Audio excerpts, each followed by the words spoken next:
Most people walk through life in a fog, not because they're unintelligent, not because they're incapable, but because they've never taken control of their attention. Before, if you want to become dangerously sharp, the first thing you need to understand is that your mindset is not something you're simply born with. It's something you forge. Mental clarity is a form of power. It's the ability to see things as they are, without distortion, without bias, without the internal chatter that clouds your judgment. When you lack clarity, you're reactive, you're tossed around by circumstances, by emotions, by the opinions of others. But when you possess clarity, you become precise. Before, and that precision is what separates the merely competent from the exceptional. But clarity doesn't come easily. In fact, it demands a kind of inner violence, a stripping away of everything unnecessary. You have to audit your mind aggressively.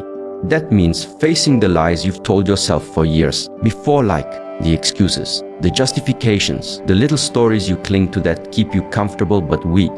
That's not just uncomfortable, it's painful. It requires you to look in the mirror and admit, I am not what I could be. Not yet. Once you do that, something strange happens. You begin to see where you're wasting your energy. Before, you see the hours spent scrolling, the toxic conversations you tolerate, the mental habits that sap your focus. You realize your mind has been fragmented, split into dozens of shallow pursuits. And all of that must go, because clarity is not multitasking. It is singular. It is focused. And that means saying no more often than you say yes. In psychological terms, this is the transition from a diffuse mode of being to a goal-directed one. You are not just existing anymore, you are orienting. Your perception narrows, not out of limitation, but out of intention. You begin to see life as a series of deliberate moves, before not random moments. That's a radical shift. It's the moment your life stops happening to you and starts happening through you.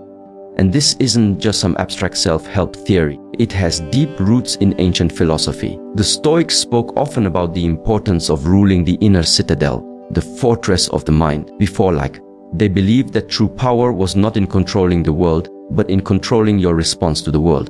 Epictetus said, before, you become what you give your attention to. That's not metaphor. That's a law. So you have to train your attention like a muscle. Start by eliminating distractions with surgical precision. Cut the noise, limit inputs. The more chaotic your mind, the more deliberate your environment must be. This isn't about being extreme for the sake of discipline, it's about creating the conditions where excellence is inevitable. The mind thrives in order, not chaos. From there, identify what matters most to you, your highest aim, not what looks good to others, not what earns you temporary validation, what matters. Anchor yourself to it. Remind yourself of it daily. This is your compass. Without it, you'll be seduced by 1,000 lesser goals. And when your mind is aligned, when your thoughts, actions, and intentions are all pointing in the same direction, you begin to develop what can only be described as psychological sharpness. You move through life with speed and clarity. You cut through confusion. You speak with weight. You become impossible to ignore. So if there's one place to begin, one edge to sharpen first, it's here. In the mind. Before, the rest will follow. Sharpen the mind and the blade of your life will never be dull again. If you're serious about becoming dangerously sharp, you need to understand something most people never even consider. Your environment is either sharpening you or it's dulling you. There is no neutral ground. You are always being shaped. Every room you enter, every person you interact with, every sound you allow in, every platform you scroll. It's all acting on you, subtly sculpting your habits, your moods, even your identity. The truth is, we like to think of ourselves isolated minds, rational agents operating independently of the world around us. Before, but that's a fantasy. We are embedded creatures, psychologically entangled in the structure of our surroundings. Before, the philosopher Martin Heidegger called this hour being in the world. You cannot separate who you are from the space you inhabit. That means your environment is not just background, it's instructional, it's teaching you how to think, how to behave, and ultimately, how to live. So the question is, what is your environment teaching you? If you walk into your bedroom and it's cluttered, chaotic, disordered, that's not just a messy space. That's a message. It tells your brain that confusion is acceptable, that entropy is normal. And over time, that message bleeds into your self-concept. You stop aiming upward. You start tolerating mediocrity. And that's a dangerous place to be, because once your standards begin to slip in one area, they don't stay contained. They spread. But the reverse is also true. When you structure your environment with intent, when you strip away what's unnecessary and surround yourself with cues that support your goals, you begin to rewire your brain for clarity, discipline, and forward motion. And you don't even need to rely on willpower to do it, because now your surroundings are pulling you in the right direction. This is why minimalism isn't just about aesthetics. It's about optimization. It's a psychological strategy. Clean space, clean mind. Order out there, order in here. That's not just a motivational slogan. It's backed by neurobiology. Your brain has a limited capacity to process stimuli. When your space is overwhelmed with noise, visual, auditory, emotional, it drains your cognitive bandwidth. But when your environment is quiet, orderly, and purpose-driven, it frees up mental energy to pursue what actually matters. And it's not just about physical space, it's about social space too. Who you keep close matters. Jim Rohn famously said, "You are the average of the 5 people you spend the most time with." That's more than motivational fluff. It's mimetic theory in action.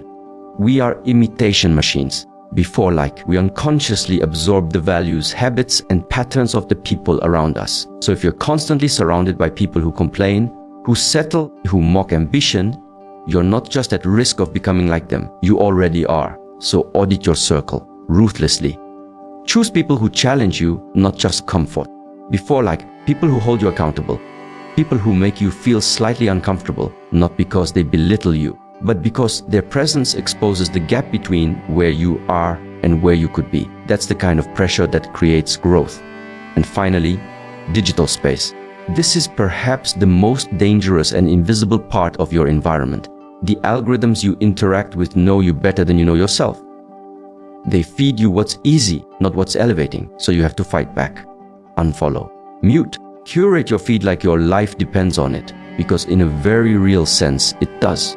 All of this leads to a simple but powerful realization: if you don't shape your environment with intent, it will shape you by default, and rarely in your favor. Design the space or be designed by it. There is no in-between. There's a fundamental truth about human behavior that most people overlook. Motivation is fleeting, fragile, and utterly unreliable. We often wait for that surge of inspiration to strike before we start working on what matters, but that's a mistake. If you want to become dangerously sharp, you need to understand that discipline is not a feeling, it's an identity. It's who you are, not just something you do when you're in the mood. Think about it this way. Motivation is like a spark, bright but short-lived. Discipline, on the other hand, is the steady flame that keeps burning long after the spark has faded. The difference between someone who acts and someone who merely dreams is the ability to show up day after day, even when the excitement is gone, even when the work is hard or boring or monotonous. This shift from acting on motivation to embodying discipline is a psychological revolution. It means you stop negotiating with yourself. You stop making exceptions. When you become the kind of person who does what needs to be done, because it's simply part of your nature, you remove the mental friction that so often derails us. Philosophically, this aligns with what Nietzsche called the will to power.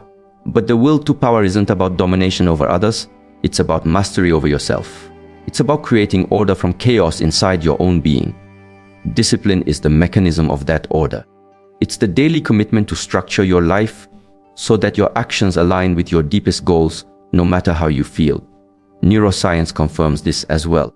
Habits are the brain's way of conserving energy, automating actions so we don't have to waste cognitive resources deciding every time we want to do something.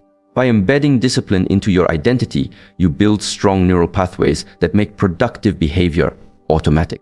You don't need to consciously decide every morning to start working hard. Your brain has been rewired to do it by default. But this rewiring doesn't happen by accident. It requires what we call ruthless consistency. That's not to say you have to be perfect, but you must be persistent. The key is to reduce friction, to create systems and routines that make disciplined action the path of least resistance. This might mean preparing your environment the night before, setting clear priorities, or having accountability mechanisms that keep you honest. And here's something crucial: discipline is not punishment. It's not about denying yourself pleasure. Rather, it's about choosing a higher pleasure, the satisfaction and freedom that come from mastery and progress. When you identify as a disciplined person, your values shift. You begin to see that delayed gratification isn't sacrifice, it's investment. Every small act of self-control compounds over time, sharpening you like a blade. Yet, many people misunderstand discipline because they try to impose it through sheer force of will alone. That approach fails because willpower is a limited resource. It gets depleted. Instead, you want to build identity-based habits, so your discipline isn't a battle you fight every day, but a state you live in. You want discipline to be your default. This is what separates the dangerously sharp from the average. It's the difference between fleeting effort and enduring excellence, and it's accessible to anyone willing to commit. So start by asking yourself, who do I want to be? What kind of person does this kind of discipline come naturally to? Then begin acting as if you already are that person. Each time you follow through, you reinforce the identity. Each time you falter, you learn and recommit. Over time, this cyclical process builds unstoppable momentum. Discipline isn't a destination, it's a daily practice. And it's the foundation upon which all other sharpness is built. Discipline is not a burden to bear, it's the edge that cuts through chaos and propels you forward. Become that edge. One of the greatest illusions we face in the pursuit of sharpness is the mistaken belief that knowledge alone transforms us. We think if we read enough books, watch enough videos, or consume enough information, somehow that will be enough. But the truth is far more nuanced and far more demanding.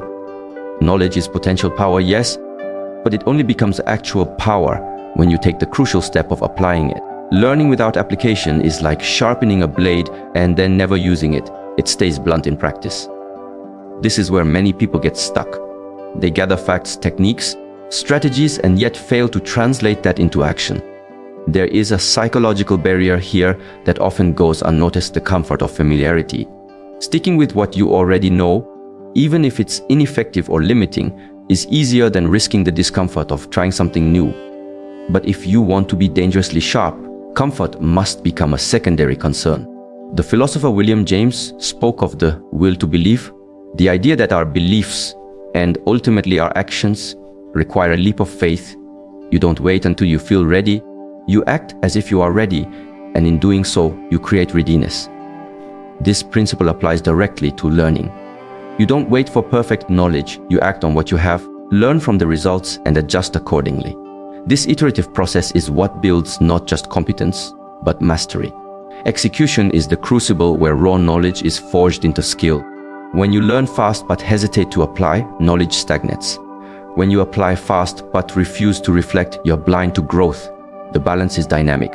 You must create a cycle of rapid learning followed by immediate application, followed by critical feedback and refinement.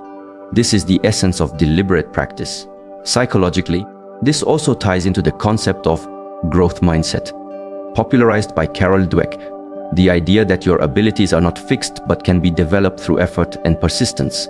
When you embrace this mindset, failure becomes information rather than a verdict. Each misstep is data, an opportunity to recalibrate, to sharpen further. This openness to learning transforms every experience into a stepping stone rather than a stumbling block. At a deeper level, the act of applying what you learn changes your identity. When you read about courage, then act courageously, you become courageous. When you study focus, then practice focus in the real world, your brain begins to wire itself around that capacity. This is the practical alchemy of transformation. It also demands humility. You must acknowledge that you don't have all the answers, and that learning is a lifelong process. But humility is not weakness. It's the intellectual honesty required to face your limitations and expand beyond them. Dangerous sharpness is not arrogance. It's grounded confidence built on the constant cycle of learning and doing. This means you have to be deliberate about how you engage with information. Not all knowledge is equal, and not all application is effective. You must filter, prioritize, and choose actions that have leverage, that move the needle in your life. It's a matter of strategic focus, of understanding where your energy yields the greatest return. So how do you begin? Start by committing to immediate action on every lesson you learn. Don't wait for perfect conditions. Don't wait for total certainty. Experiment boldly, reflect honestly, and adjust rapidly. measure outcomes, seek feedback, and refine your approach, this cycle turns abstract knowledge into embodied skill and ultimately into wisdom. Remember, the world doesn't reward knowledge alone. It rewards results. And results come from execution. Learn fast, apply faster, and watch as your potential cuts through the noise to become the sharp edge of reality. If you want to become dangerously sharp, you have to recognize that your mind and body are not separate entities. They are intimately intertwined. Before the sharpness you crave in your thoughts, decisions, and presence begins with the condition of your body. Before neglecting your physical self is like trying to sharpen a sword while the blade is rusted and dull. Strengthen your body and you sharpen your edge. Before this is not merely about aesthetics or vanity. It's about the biological foundation for mental acuity. The brain thrives on movement. Scientific research shows that physical exercise promotes neurogenesis, the birth of new brain cells, in areas critical for memory, focus, and emotional regulation. Exercise improves blood flow, oxygen delivery, and balances neurotransmitters. It clears mental fog and resets your nervous system. The truth is, a fit body fuels a sharp mind. Beyond biology, there's a psychological dimension here. When you commit to physical training, you engage in a dialogue with yourself about discipline, resilience, and self-respect. Before the challenges you face lifting weights, running, or mastering a skill translate into psychological toughness. Each small victory in the gym or on the track is a metaphor for broader life battles.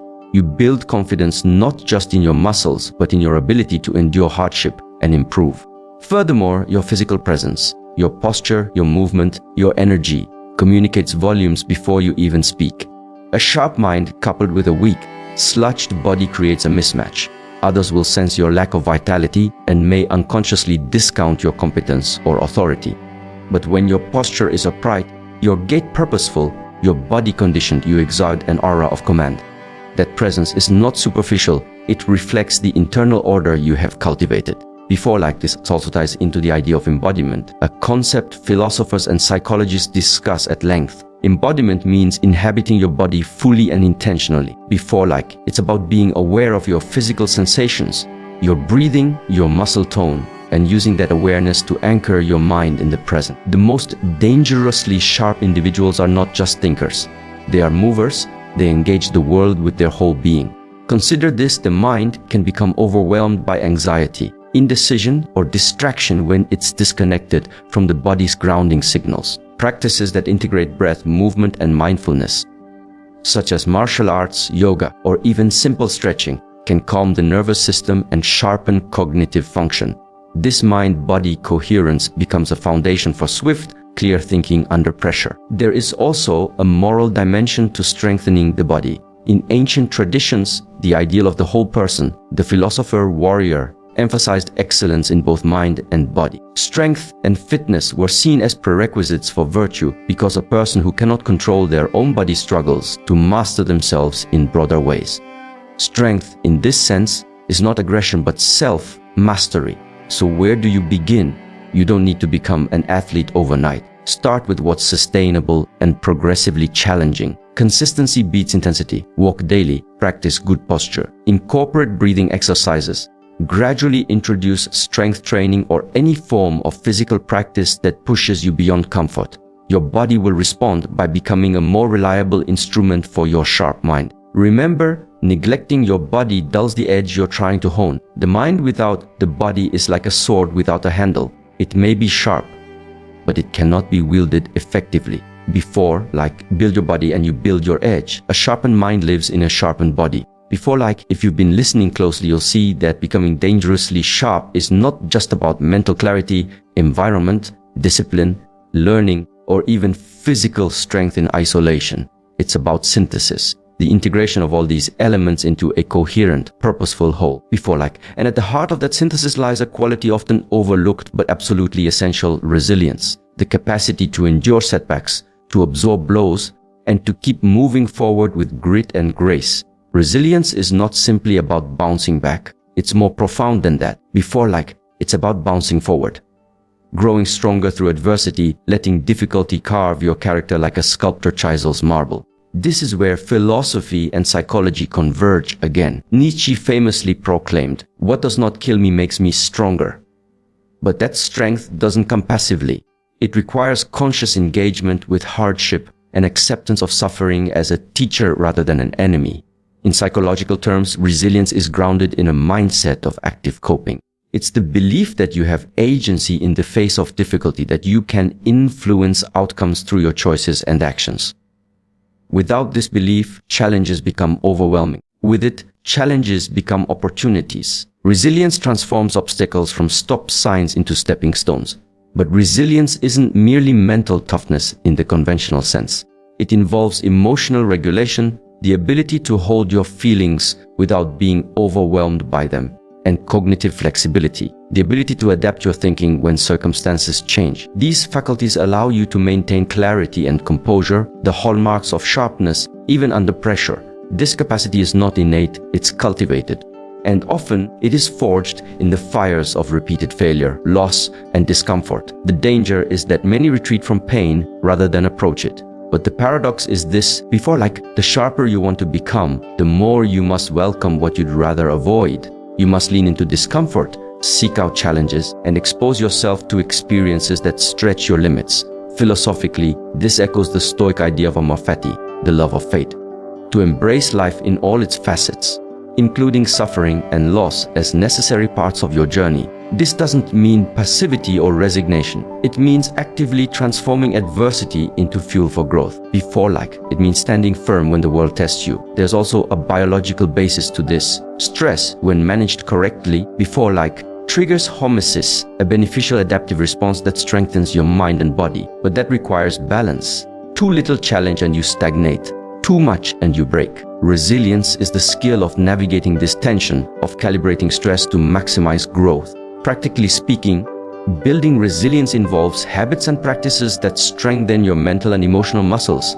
This can include mindfulness meditation, journaling to process emotions, deliberate exposure to difficult situations, and cultivating supportive relationships that provide perspective and encouragement. It's also about developing a purpose strong enough to anchor you through storms, a reason why the struggle is worth it. Without resilience, sharpness is brittle. It may dazzle briefly but breaks easily under strain. With resilience, sharpness becomes enduring, adaptive, and profound. It is what turns knowledge into wisdom, effort into achievement, and pain into power.